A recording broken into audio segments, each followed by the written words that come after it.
नाजरीन पठवा.com की तरफों अस्सलाम वालेकुम। दान गली तो कड़ाथारी तरफ गामजन ये उन्होंने कारपेट रोड है जी दरिया ने जरिए कड़ाथा जानी है। सदियां तो इत्थे रहने अशनेन वे तुसा की तकरीबन 8 या 9 साल पहले असा दसिया सा इत्थे ने मसाइल उजागर किए से। कोशिश साड़ी रहनी है कि हर इलाके ने असा मसाइल उजागर करिए। इत्थे ने दोस्त खास करी दे कड़ाथे वास्ते बहुत सारे दोस्तों जिन्होंने मैं पहले काफ़ी दफ़ा मैंशन कर चुके हैं, अल्लाह ताला उन्हें जज़ाए खैर अता फरमाए। उन्हें इत्थे पानी ना मसला सी जो बहुत बड़ा है, लोग सदियां तो दरिया ना पानी पीने अछने से पे गंदा पानी सी, उसकी काफ़ी सारी इत्थे बोरिंग हुई। उसने तो अलावा दोस्तों की अल्लाह ताला तौफीक दी माड़े समेत कि असा इत्थे एक मस्जिद बनवाई है और बड़ी खूबसूरत मस्जिद बनी है। अज मैं तकरीबन 8 या 9 साल तो बाद दोबारा एक बार फिर कड़ाथे ने सैर वास्ते ना निकले, बल्कि तुसा ये दसना चाहने आने वाली नस्लें ही दसना चाहने। कुछ साड़ी इस वक्त भी नस्ल चलनी जिन्हें कि ये नहीं पता कि गुज़श्ता जेड़े साढ़े अबाऊ अजदाद से कितनियाँ मेहनत करने से बारानी खिता पठवार ने आज़ाद कश्मीर ने कि गाह जड़ा होना सी वो किस तरह गाने से पूरा पूरा दिन लगना सी गाह गाने हुआ। पहले कटाई होनी सी इस तरह, फिर उसकी टोना, फिर गडारां लानियाँ, बग्गे लाने, फिर उसने तो बाद दरम्यान खलाड़ा लाना और खलाड़े ने दरम्यान जो कणक लानी, फिर जेड़े डंगर माल होने से उन्हों की उसने फला पिछा बनना और पूरी दिहाड़ तो पै पूरा ग्रां जड़ा होना सी जिथे जिथे वो एक दूए की मदद करने होने से। अज तुसा की ये असा ये दसने पे पठवा.com ने हवाले नाल। उम्मीद है कि तुसा की साड़ी ये काविश पसंद है सी। ये उस नस्ल वास्ते है जिहड़ी आने वाली है कि ये साड़ा हुण ट्रेडिशन कम होना जाना।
वालेकुम सलाम भाई मैं 3 आने से पता नहीं गुजरा ने जागता कुछ आपको किताब में की दऊं या मनीर पर उतरा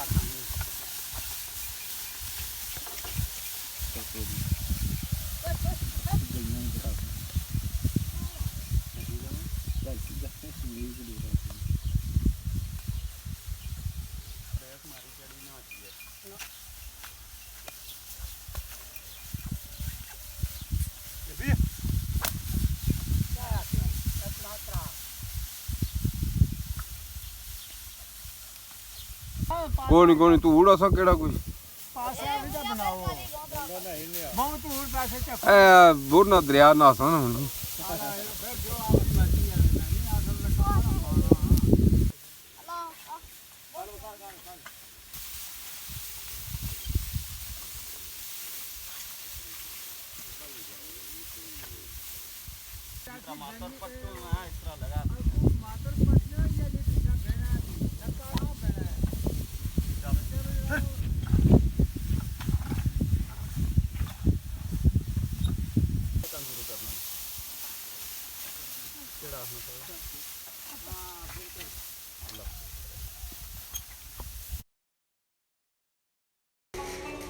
गाह तखे हो सन सारिया इस तरह गाह गाए जाने सन। पूरा एक ग्रां इत्थे बैठा है, कढ़ाई होनी सी, उधर दाल होनी सी, ना कोई मुर्गा सी, ना गोश्त सी, ना कुछ, इतने वसाइल नहीं होने से। मकान कच्चे बटिया ने तल्लां दित्तियां होनियां सियां, लेकिन मुहब्बतां बड़ियां ਇੱਕ ਦੂਏ ਦੀ ਹਮਦਰਦੀ ਬੜੀ ਹੋਣੀ ਸੀ। ਪੈਸਾ ਘੱਟ ਸੀ, ਮੁਹੱਬਤ ਬਹੁਤ ਜ਼ਿਆਦਾ ਸੀ। ਤੇ ਹੁਣ ਪੈਸਾ ਵੀ ਬਹੁਤ ਹੋਈ ਗਿਆ ਤੇ ਮੁਹੱਬਤ ਲੱਭਣਿਓ ਕਦੇ ਤੁਸਾਂ ਬਿਲकुल नज़दीक न शीशा भी लोड़ो तो हूँ बड़ा मुश्किल कम है जी। तो उम्मीद है साड़ी ये कावश पसंद आई उसी, क्योंकि इस ग्रां ने सवाए पानी और मस्जिद तो हाले तक कोई मसला हल नहीं होया। दरिया भी जाने दन गली तो 2.5 घंटे लगने कड़ाथे तक जाने हो तो बेही तो बंदा आकी जाना।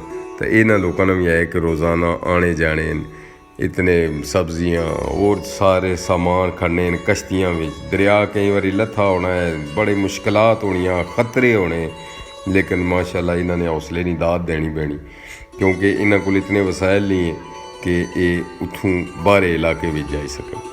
उम्मीद है कि तुसां की ये putwar.com नी कावश पसंद आई उसी। इंशाअल्लाह फिर तुसां दी खिदमत हाज़र हो। अल्लाह सोने ने हवाले च।